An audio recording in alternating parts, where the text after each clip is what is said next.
Welcome to Ranipet சமையல். இன்றைக்கி நம்ம சூப்பரான ஒரு சிக்கன் சமோசா எப்படி செய்யுதுன்னு பார்க்கலாங்க. ஃபஸ்ட்டு சமோசாக்குள்ளே வைக்கிற அந்த சிக்கன் மசாலா ரெடி பண்ணலாங்க. அதுக்கு நான் ஒரு 200 கிராம் போன்லெஸ் சிக்கன் எடுத்திருக்கேன். இதை ஒரு மிக்ஸி ஜாருக்குள்ளே போட்டு சும்மா ஒரு 2 அடி மட்டும் அடித்து எடுத்துக்கலாம். ரொம்ப மசியக்கூடாது, சும்மா ஒரு அடி மட்டும் அடித்து எடுத்துக்கலாம். இப்போ நான் மிக்ஸியில் அடித்து எடுத்திருக்கேன். அது எப்படி இருக்குன்னு சொல்லி காட்டுறேன் பாருங்க. இந்த மாதிரி அடித்து எடுத்துக்கோங்க. ரொம்ப மசியக்கூடாது, ஒரு சின்ன சின்ன பீஸாக கீமா மாதிரி வரணும். சிக்கன் மசாலா செய்ய நான் ஒரு பேன் எடுத்திருக்கேங்க. அதில் ஒரு 4லேருந்து 5 டீஸ்பூன் அளவுக்கு ஆயில் சேர்க்குறேன். நம்ம சிக்கனை தண்ணியெல்லாம் ஊற்றி வேக வைக்க போகிறதில்ல, ஃபுல்லாகவே இந்த ஆயிலே தான் நம்ம வதக்கி எடுக்க போகிறோம். அதனால் நான் ஒரு 5 டீஸ்பூன் அளவுக்கு ஆயில் சேர்த்துருக்கேன். அடுத்தது ஒரு 100 கிராம் அளவுக்கு வெங்காயம் நான் சேர்க்குறேன். 200 கிராம் சிக்கனுக்கு நான் 100 கிராம் சேர்த்துருக்கேன். வெங்காயம் நிறையா இருந்தால் டேஸ்ட் ரொம்ப நல்லாவே இருக்குங்க. அதனால் வெங்காயம் சிக்கனில் பாதி அளவு கூட நம்ம சேர்த்துக்கலாம். இப்போ இது ஓரளவுக்கு வதங்கினா போதும், ரொம்ப வதங்கணும்லாம் அவசியம் இல்லை. ஏன்னா நம்ம எண்ணெயில் போடும்போது பாதி அளவுக்கு வெந்திருந்தாலும் அது எண்ணெயில் பாதி அளவுக்கு வெந்துடும். அதனால் ஓரளவுக்கு வதக்கி எடுத்துக்கலாம். இப்போ வெங்காயம் ஓரளவுக்கு வதங்கிடுச்சு. அடுத்தது பச்சை மிளகாய் சேர்க்குறேன்.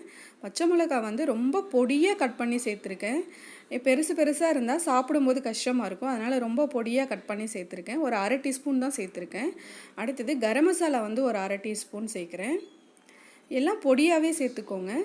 அடுத்தது ஒரு சோம்புத்தூள் ஒரு 1/4 டீஸ்பூன் அளவுக்கு நான் சேர்த்துருக்கேன். அப்புறம் மிளகாத்தூள் ஒரு 3/4 டீஸ்பூன் அளவுக்கு சேர்த்துருக்கேன். இதிலே தனியாகவும் இருக்கிறதுனால நான் வீட்டில் அரைச்ச மிளகாத்தூளுங்கிறதுனால அது ஒரு 3/4 டீஸ்பூன் அளவுக்கு சேர்த்துருக்கேன். இப்போ இதெல்லாம் நல்லா வதக்கி எடுத்துக்கலாம். இப்போ அந்த மசாலாலாம் வதங்கிடுச்சு. ஒரு 3/4 டீஸ்பூன் அளவுக்கு நான் இஞ்சி பூண்டு பேஸ்ட் சேர்த்துருக்கேன். ரொம்ப வதங்கணும்லாம் அவசியம் இல்லைங்க, சும்மா நம்ம அந்த ஆயிலில் போட்டு லைட்டாக வதக்கி எடுத்துக்கிட்டாலே போதும். இப்போது லைட்டாக அது வதங்கிடுச்சு. இப்போ நான் மசாலாலாம் நல்லா வதங்கிடுச்சு. அடுத்தது சிக்கனை சேர்த்துக்கலாம். நம்ம மிக்சியில் போட்டு அரைச்சோம் இல்லைங்களா, அந்த சிக்கனை சேர்த்துக்கலாம். நான் ரொம்ப மசியெல்லாம் அரைச்சி எடுக்கல, ஒரு சின்ன சின்ன பீஸாக இருக்கிற மாதிரி தான் நான் எடுத்திருக்கேன். இப்போது இந்த மசாலாவோட இந்த சிக்கனையும் சேர்த்து நல்லா வதக்கி எடுத்துக்கலாம். இதுக்கு தண்ணியெல்லாம் ஊற்றி வேக வைக்க வேண்டாம். இந்த ஆயிலில் இந்த மசாலாவோட சேர்த்து வதக்கினாலே நல்லா வெந்துடும். கொஞ்ச நேரம் வதக்கி எடுத்தாலே வெந்துடும். இப்போ மசாலா ஓரளவுக்கு நல்லா வதங்கிடுச்சு. அப்புறம் இந்த மசாலாவுக்கு தேவையான அளவு சால்ட் சேர்க்குறேன். சால்ட் கொஞ்சம் பார்த்து சேருங்க, ஏன்னா நான் சமோசா ஷீட்லேயும் கொஞ்சம் சால்ட் இருக்கும். அதனால் இந்த மசாலாவுக்கு தேவையான அளவு மட்டும் நீங்கள் சேர்த்துக்கோங்க. இப்போ எல்லாம் சேர்ந்து நல்லா வதங்கி வந்துடுச்சு. இப்போது அந்த கொஞ்சம் பெரிய பெரிய பீஸ் மாதிரி தெரியுதுங்களா, அது மிக்சியில் போட்டு அரைச்சதுனால அந்த மாதிரி எல்லாம் ஒன்றோடு ஒன்று சேர்ந்துருச்சு. அதை நல்லா இப்படி மசிச்சு எடுத்துக்கோங்க. நல்லா அழுத்தி விட்டிங்கன்னா அந்த பெரிய பெரிய பீஸ்லாம் தனித்தனியாக வந்துடும். அப்புறம் இல்லைன்னா இந்த கொத்து பரோட்டா கொத்துற மாதிரி நீங்கள் போட்டு இந்த ஒரு கரண்டியை வச்சு இப்படி குத்துனாலும் அது நல்லா பிரிஞ்சு வந்துடும். நல்லா ஒரு தனித்தனியாக நல்லா இந்த முட்டை பொடி மாசு அளவுக்கு வந்துடும். இந்த மாதிரி நல்லா தட்டி எடுத்துக்கோங்க. சிக்கன் மசாலா ரெடி ஆகிடுச்சுங்க. இது நல்லா ஆற வச்சு எடுத்துக்கலாம். இப்போ நான் சமோசா ஷீட் எடுத்து வச்சுருக்கேன். இது ஆல்ரெடி நான் வீட்டிலே பண்ணிட்டேன். அப்புறம் சிக்கன் மசாலா ஒரு 2 டீஸ்பூன் அளவுக்கு மைதா மாவு போட்டு நல்லா கெட்டியாக கரைச்சி வச்சுருக்கேன். இப்போ எப்படி மடிக்கிறதுன்னு பார்க்கலாங்க. இப்போ ஒரு ஷீட் எடுத்துகிட்டு கீழே இருக்கிற எண்டை இப்படி மேலே கொஞ்சம் 1 இன்ச் அளவு வர அளவுக்கு தூக்கி வச்சுருங்க. அப்புறம் மேலே இருக்கிற எண்டை எடுத்துகிட்டு போய் கீழே இருக்கிற ஷீட்டோடு வச்சிங்கன்னா இப்போ ஒரு அழகான ஒரு முக்கோண ஷேப் கிடைக்கும்.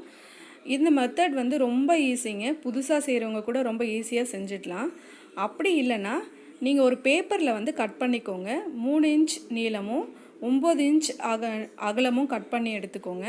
இதுதான் ஃபார்முலாங்க. நம்ம எவ்வளோ நீளம் எடுக்கிறோமோ அதை இன்ட்டு 3ஆல் மல்டிபிள் பண்ணிக்கிட்டிங்கன்னா அதுதான் ஷீட்டோட அளவு. நீங்கள் 2 இன்ச் எடுத்திங்கன்னா இன்ட்டு 3 போட்டிங்கன்னா 6 இன்ச் அகலம் வந்துடும். அந்த தான் ஃபார்முலா.